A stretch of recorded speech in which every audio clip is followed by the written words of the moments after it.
Welcome to Oklahoma, the Sooner State. Sooner referring to non-native settlers who claimed land before it was legal to do so.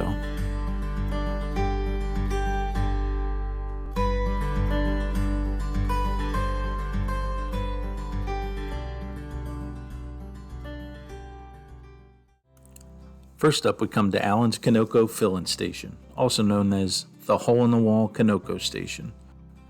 This gas station in the town of Commerce was built in 1929 as a place for travelers to stop along the newly paved Route 66.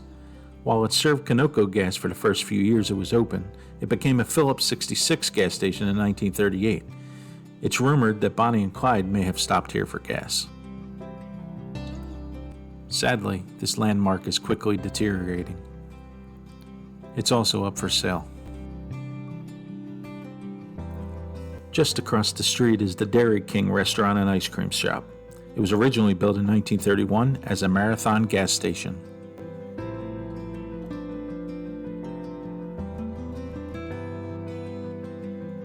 Commerce is also famous as the town of a young Mickey Mantle. The baseball star was born in 1931 in Spavinaw, Oklahoma, and moved to Commerce when he was still very young. His father, Mutt, worked at the zinc mines in town, and every evening he would pitch balls to Mickey next to an old tin barn on their property. Today, fans can stop by the town to see the player's childhood home and the shed that served as the backstop, where the Commerce Comet learned to hit from both sides of the plate. Visitors can stand in the same spot where Mickey swung at countless pitches thrown by his father. The historic Route 66 Ribbon Road, the Sidewalk Highway. Completed in 1922 as Federal Highway Project Number 8, running 15.46 miles from Miami to Afton, the only remaining 9-foot section of original pavement on the old Route 66 system, taken out of service in 1937.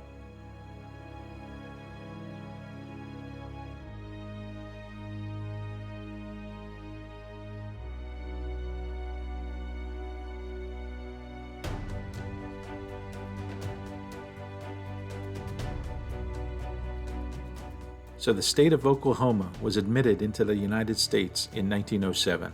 There were few roads, and most were in poor condition. With help and subsidy from the federal government, Oklahoma was able to improve its roads. Among the proposed road building projects was the one which resulted in the 9-foot wide road, originally Oklahoma State Highway 7. At the time, the locals weren't sure if this new automobile fad would take off or not, so with the highway funds, they had a dilemma. Do they pave a two-way segment of road 18 feet wide, or do they pave a single-lane road twice as long?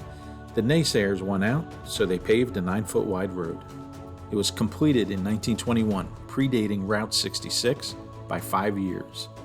The committee that was organized to define the national highway system proposed an alignment for Route 66 that incorporated pre-existing roads, and this included Oklahoma State Highway 7.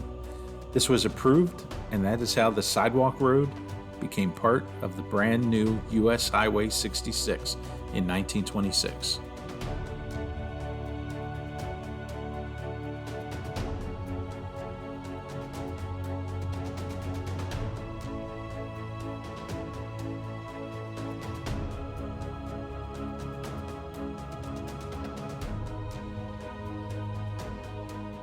And here we are, once again, driving into the sunset. This time on the oldest piece of the original Route 66 highway.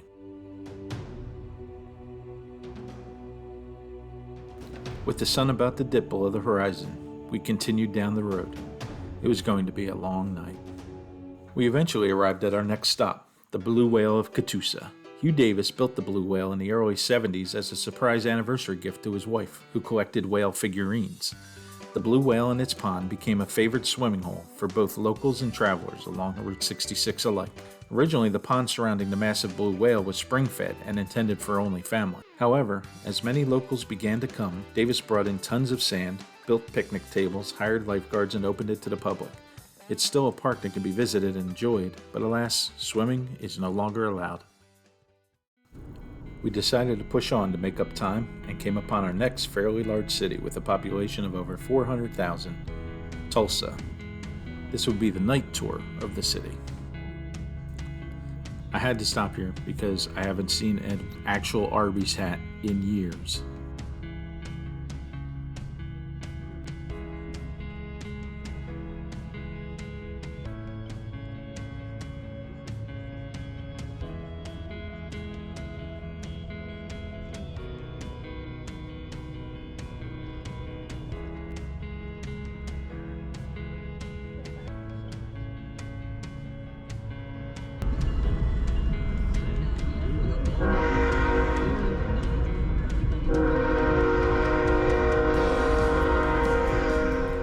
first stop in Tulsa was at the Golden Driller.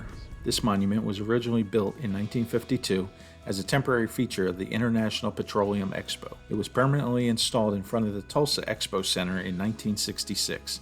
The statue's right hand rests on an oil derrick which had been moved from an oil field in Seminole. An inscription on its base reads, "Dedicated to the men of the petroleum industry who by their vision and daring have created from God's abundance a better life for mankind."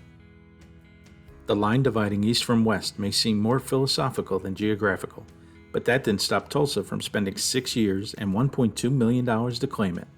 The exact spot is now marked by a bronze sculpture titled East Meets West, unveiled in 2012. It stands at the point where the landscape begins to change, and therefore marks the division between the claustrophobic green east and the wide-open brown west. It depicts a fictitious but probable encounter in 1927 between a Model T, the east, and a Tulsa oil field wagon pulled by two terrified horses, the west. And you never know when you're going to come across a gas station and bar with live music decorated for Christmas. Sounds like fun, but we just didn't have the time.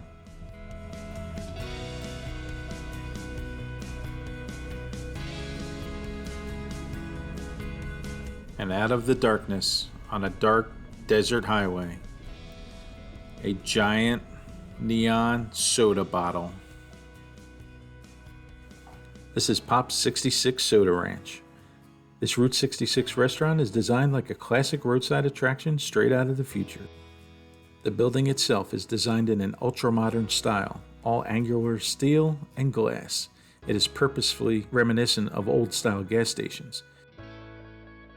Inside the restaurant is decorated with a huge wall of soda bottles that are stunningly arranged not by flavor, not by brand, but by color. Pop sells around 700 different kinds of soda and drinks. The jewel on Pop's crown is the massive soda bottle statue standing out front of the restaurant.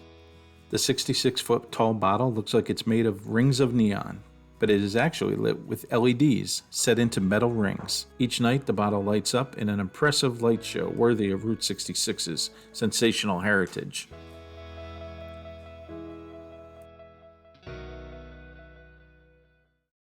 Then he decided to push through and get to Shamrock. So what you see in the pictures is the night tour version. This is also where I thought I needed to be the perfect companion and stay up with him, keep him company.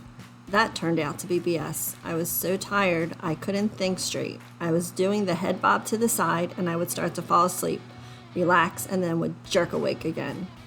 Picture a toddler falling asleep in their high chair while eating. You got the picture.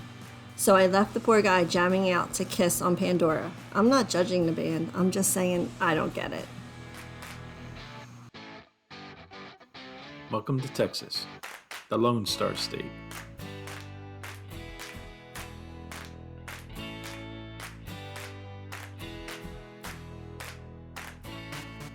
Thanks for riding along with us. Until next time.